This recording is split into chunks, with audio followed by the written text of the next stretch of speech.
Bismillahirrahmanirrahim. Alhamdulillah bingung semua toh. Jadi yang saya mau katakan di sini adalah peristiwa-peristiwa furu'iyah. Itu memang Nabi didesain salah, bukan salah, didesain salah, sehingga itu melahirkan hukum fikih. Nabi itu pernah sholat duhur, itu di riwayat Bukhari hanya 2 rakaat. Setelah itu pulang sampai pintu gerbang mau sampai dalam, sahabat yang kayak kita ini senangnya bukan main, karena ini revisi hukum dari 4 menjadi 2. Senangnya minta ampun itu. Yang kayak saya lah, termasuk jenengan semua.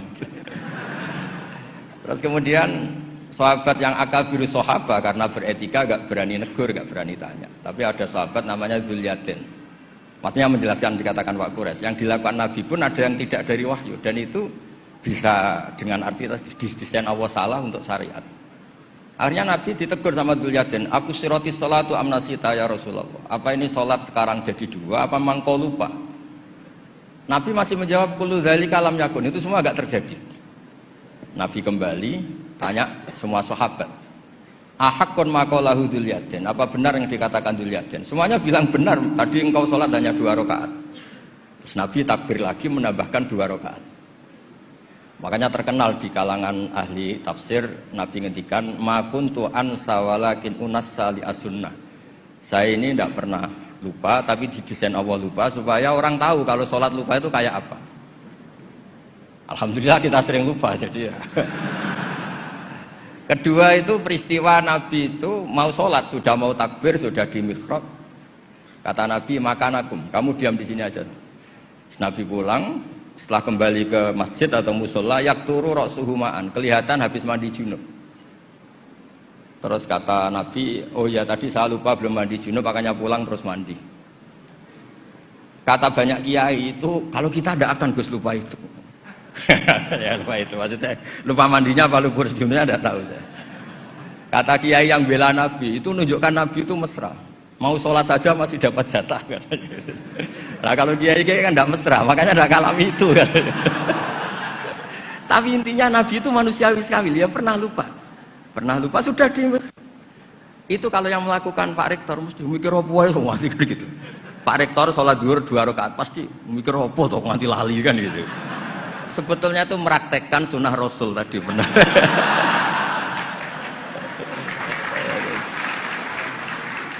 Tidak supaya nanti jenengan nggak salah paham yang dikatakan Pak Quraisy tadi. Memang ada peristiwa furu'iyah yang seperti itu. Yang terakhir saya beri contoh. Sholat qadha itu normalnya tidak wajib. Normalnya secara fikih tidak wajib karena timingnya waktunya sudah kelewat. Misalnya anak SD atau SMP sekolah jam 2 siang datang jam 4 sore kan normalnya sudah nggak ada gunanya karena waktunya sudah selesai. Padahal sholat itu berwaktu. Tapi karena Nabi pernah qadha, Nabi itu pernah, dan Nabi itu memang luar biasa. Pas qadha saja didesain nggak salah. Padahal mestinya qadha itu kan gimana gitu. Nabi itu sudah sekitar 3:30 lalu jam 3. Bilang ke Bilal, Bilal saya ini ngantuk mau tidur. Dah tidur saja ya Rasulullah, saya ini mau sholat malam sampai subuh, tenang saja. Ya kalau gitu ikhla' lana lail, kamu jaga, iya tenang aja Nabi. Setelah sholat ternyata Bilal ketiduran juga. sampai sekitar jam 8 kalau 8:30, sampai tidak membangunkan kita kecuali harus samsi, sampai matahari panas.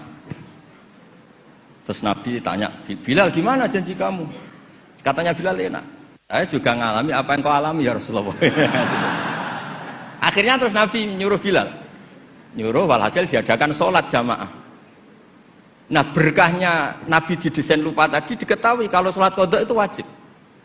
Andai kan tidak terjadi kesalahan itu, maka qadha itu tidak wajib karena momentumnya sudah kelewat. Jadi itu yang dengan arti itu tadi, ma kuntu ansa walakin unassa li as-sunnah. Saya ini tidak pernah lupa, tapi sering didesain Allah itu lupa. Supaya orang tahu kalau beribadah pas lupa atau ada kesalahan sosial apa, cara benahinya gimana. Terus yang kedua tentang tadi yang diceritakan Pak Quraisy belum dikasih nama iktifa kalau dalam bahasa Balaghah. Quran itu sering pakai bahasa yang iktifa. Iktifa itu menyebut satu karena yang lainnya sudah diketahui. Atau dinisbatkan pada lawan bicara. Misalnya gini, kalau polisi bilang itu dibunuh oleh orang yang nggak dikenal, dicuri oleh orang yang nggak dikenal. Nggak dikenal itu binisbat kepada siapa? Kepada yang punya rumah kan. Kalau yang nyuruh kan tahu, teman malingnya kan tahu. Sedekah rahasia, bagi yang dikasih kan tahu. Bilang rahasia binisbat ke siapa? Nah, begitu juga Quran sering cerita, alladzina yu'minuna bil ghaibi. Semua orang Islam tuh iman sama Nabi Muhammad sallallahu alaihi wasallam. Itu tidak ghaib, Nabi musyahad, Nabi maujud musyahad. Tapi iktifa bil ghaibi wa bil musyahad. Orang yang enggak kelihatan saja iman, apalagi sama yang kelihatan. Jadi ada lagi wa huwallazi yabda'ul khalqa tsumma yu'idu wa huwa ahwanu alaih.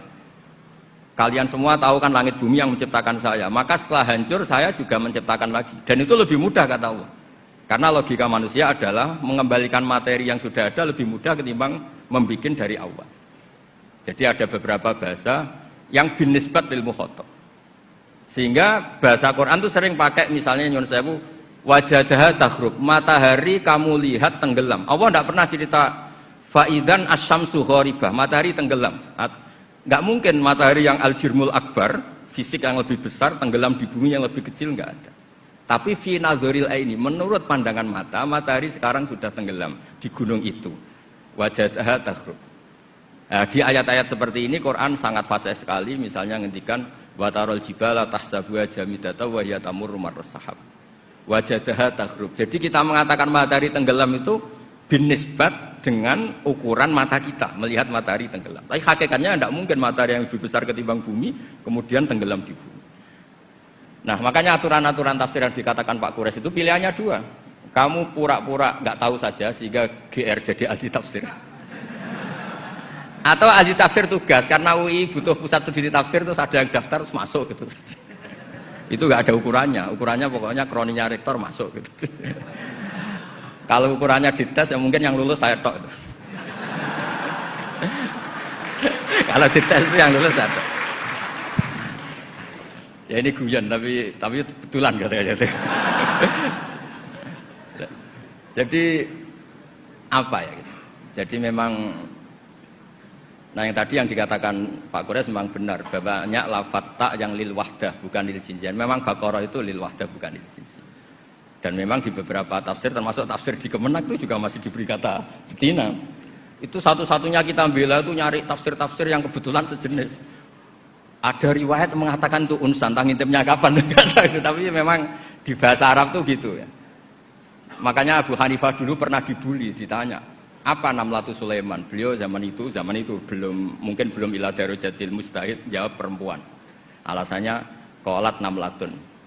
Terus diingatkan sama ahli bahasa, itu namlah liwahdatil jinsi, karena dari kata ya ayuhan namlu ketika jenis pakai tanpa tak, ya ayuhan namlu dkhulu masakinakum, ketika sudah wahdah qalat namlatun. Makanya di antara argumentasinya Nabi Adam dulu nanti itu mau debat sama malaikat kan kata Allah kan wala taqrabu hadhihi syajarah, pohon itu berarti satu tok yang dilarang, yang lainnya boleh. Jadi itu masalah-masalah yang setidaknya karena Anda dengar dari Pak Quraisy, dari saya, setidaknya bertobatlah. Kalau tidak ahlinya ya jangan ikut gitu. Itu aja. Berkahnya mengerti, kalau tidak mengerti itu ya itu. Jadi ya bertobat, kalau tobatnya diterima ya alhamdulillah, kalau enggak ya berharap diterima kapan-kapan. Nanti ini Pak Rektor biar ini di struktur UI itu atasan saya, tapi beliau sering ngaji sama saya, entah kuat yang mana, struktur guru sama supaya saling tawadhu itu karena kata Nabi, semua Nabi dikasih wahyu antawadhu hatta la yafkhara ahadun ala ahadin. Semuanya harus tawadhu sehingga tidak ada orang yang saling sombong. Enggak apa-apa, ada kalah, ada menang enggak apa-apa, malah bagus.